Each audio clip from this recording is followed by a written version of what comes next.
Hello, everyone. Welcome to class. Today is Saturday, February 1st.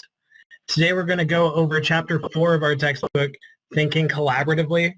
This week we're going to have a lot of activities to cover. So for our virtual students out there, please write up a missed class summary and try your best to include the activity we've done in class into your summary. You can post those summaries in the Pilot Dropbox, which you can find under the Assessment tab. But before we get started, let's do a quick quality check. Please, everyone, raise your hand if you can see the red record in the upper left corner, if you can see the quality check slide, and if you can hear me adequately. Sweet. Let's get started. Okay, so for our learning objectives, today we're going to learn about some of the more traditional ways of studying. Specifically, we'll be looking at campus-based, face-to-face learning, and the traditional mail-in packet distance learning methods. And then moving on to more modern methods of study, such as like online learning, blended learning, as well as massive open online courses or MOOCs. But before we really get started, we're going to start with an icebreaker. So if you could, using the text chat in the bottom right-hand corner, can you just post like a couple words that describe maybe a class you've taken that hasn't been face-to-face or maybe had some online elements to it? Or you could post like maybe your general experiences with online components and classes and how they've made you feel. You can get to the chat by clicking on the purple icon in the bottom left-hand corner. Click the chat bubble button and then type your response in the say something box.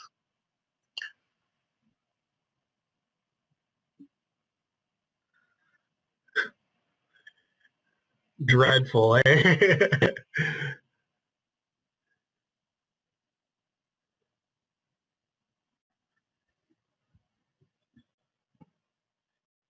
In my personal experience, since being in this program, this has been my first experience with online courses. I usually tried to avoid them because it's like my friends had a lot of negative connotations about them. So,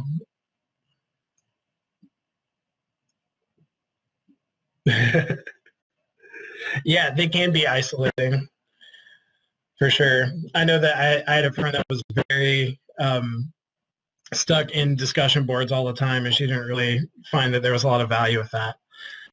All right, thank you. So we're going to move on.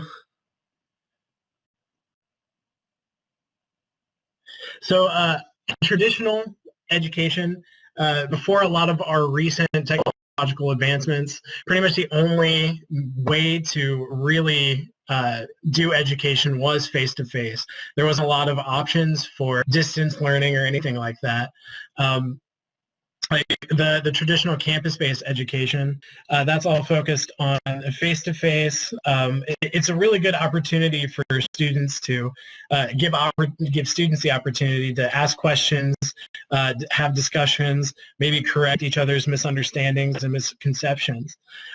I feel like recently, with increased class sizes, especially in higher education, teachers become a little more focused on presenting the information rather than really creating environments that encourage students to think collaboratively.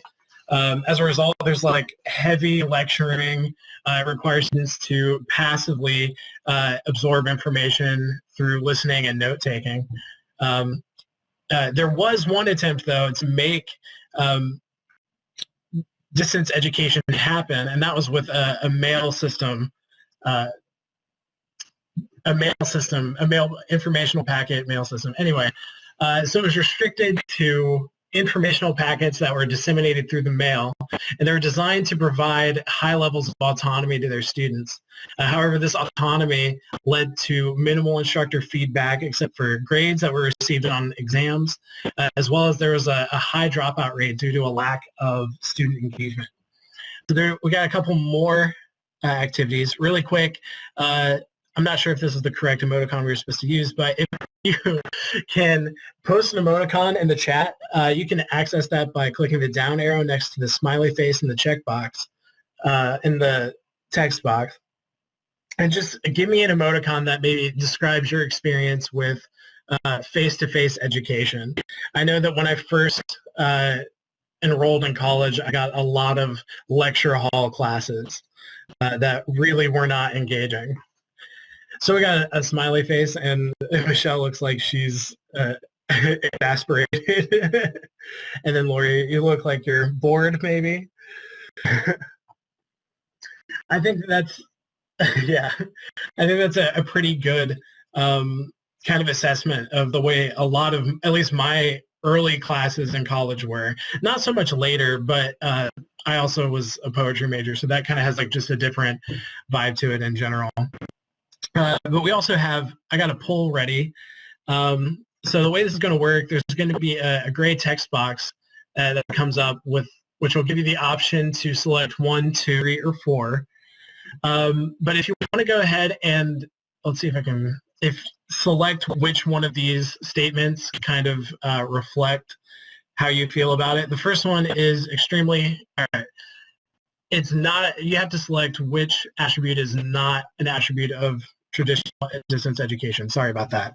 So number 1, do you think that extremely high dropout rates are an attribute of traditional distance education? And this is specifically in packet system. There's also, number 2 is minimal feedback limited to exam grades. Number 3 is high ability to inquire about course content and able to ask questions to instructors. And 4 is high autonomous learning structure. I want to go ahead and pull up the poll again real quick in case. There we go. There we go. Sorry, I missed everybody's thing. But it looked like most people said 3, and that was the answer. That high ability to inquire about course content, ask questions, it just doesn't exist in that traditional distance education. So, but now with the advent of the internet and the help of modern technology, we now have more options to connect with people more than we have before. So now we can have classes that aren't restricted to location or time of day. Specifically, we see this with online learning. These technological advancements now allow us to attain frequent communication between students and teachers, especially at a distance. Online educators are now able to communicate synchronously or synchronously in a variety of media by using the internet. This stands in sharp contrast to the distance education we mentioned previously, where two-way communication was not a primary focus at all. Especially with online education, two-way focus is like the main goal in most of your classes. And there's also blended learning. So this is a lot like the way it sounds. It's a mixture between traditional face-to-face learning with heavy online components. And this can be, a few face-to-face meetings throughout the year with a lot of work or collaboration that happens over the internet in like some sort of online capacity.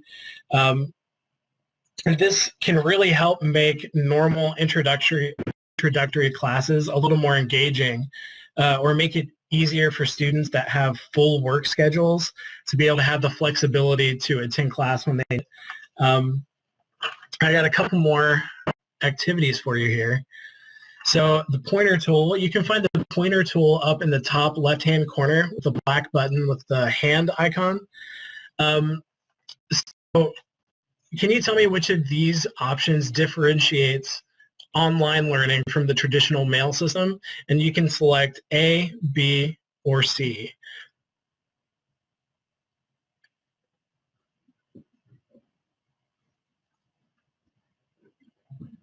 Okay. Looks like we got A, and yep, that is the correct answer too. So, and for this activity, we're going to use this tool. So if you want to go ahead and click the T button in the top left-hand corner. In this one, you're just going to type maybe a benefit that blended learning can offer that can't really be found in maybe online classes or other in-person classes. Go ahead and just click your cursor in the gray text box and then type your answer there.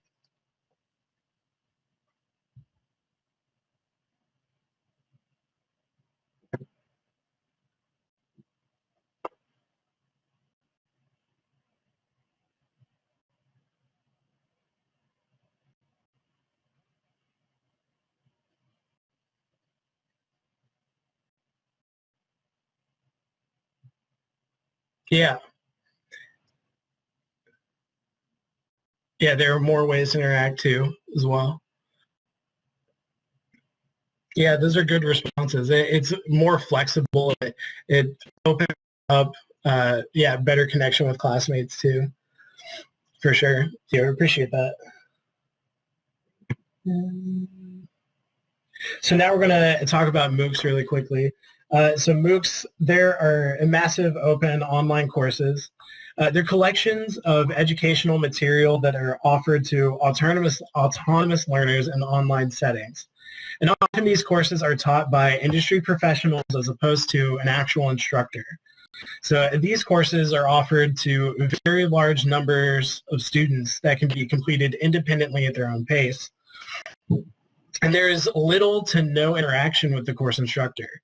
Feedback can only be found in online discussion groups, especially since they're not facilitated by instructors, and automated quizzes that are included in the course content. So I would add these MOOCs as really more of a technologically advanced version of the traditional distance learning education, because you have that high autonomy, low engagement, low communication, and honestly low completion rates. So we're going to move on to an activity. So using the pencil or the shape tool, can you draw a circle around one of these three statements here? You can find those tools in the top left-hand corner. There's the pencil button, and the square button will be your shape. Just draw a circle around which statement kind of compares the traditional education system with the modern-day MOOC courses.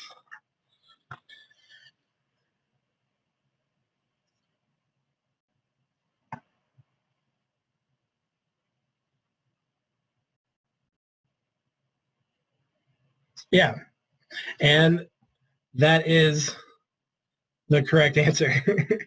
That lack of communication, two-way communication, high autonomy, and low completion rates. So in your classes, just take a moment to think about how instruction in your field is typically done. For your next class, is there a way that you think would increase your students' engagement? I know for me, it's a little different. My background is in poetry, and there's a big workshopping each other's work is a big integral part to that sort of education. So I would prefer to do like maybe a face-to-face class or even a blended learning class, which will give students hopefully an opportunity to maybe use some multimedia, different experiences in that. But if you would please help me with this next activity. So we're just going to raise your hand. If everybody could raise your hand if you have a preferred method of instruction, and I'm going to call on one person to give me a quick one-sentence explanation of why that would work best for your field. So if you guys want to go ahead and raise your hand.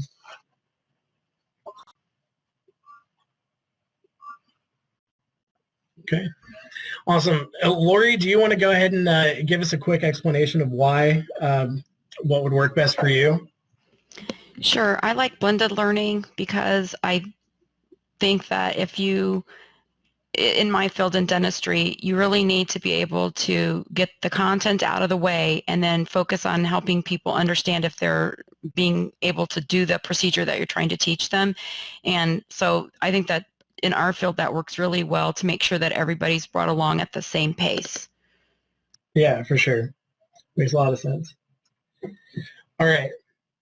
So in summary, education has evolved a long way from being a strictly in-person activity to being able to use technology and the internet to facilitate like deeper and more often communication between students and instructors. And even though each of these methods may have their own benefits and pitfalls, it's important to remember that it's not just accessing the content that makes learning better. It's about creating an environment where students can think collaboratively and discuss different topics. So does anybody have any questions? If you could just click raise hand if you have any questions. All right, do you have a question, Lori? Yeah, I was wondering, you said something about workshopping in your field. So do you you prefer face-to-face for that aspect of it, or is that what you were trying to say?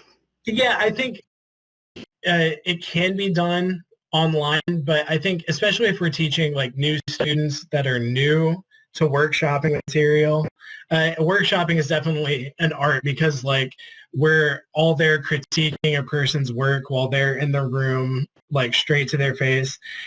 Poetry is a very sensitive kind of area. So in a lot of ways, it's like blended learning would be nice for maybe more experienced people that are better at giving that kind of sensitive critique. But I think personally, I would prefer a face-to-face class because then, you can see the other person's face, like there's that empathy there. I feel like that extra like set of interactions you can have, that physical, the body language and whatnot. So yeah, personally, I think I would go with more of a face-to-face route with poetry specifically up to a certain point. But they have a lot of like online master's programs for poetry, people that are studying creative writing. So I don't see a reason why they couldn't have both aspects to it. But okay, thanks. Yeah, no problem. So if anybody else has a question, feel free to email me. But as far as that goes, I think we're all finished. So thanks.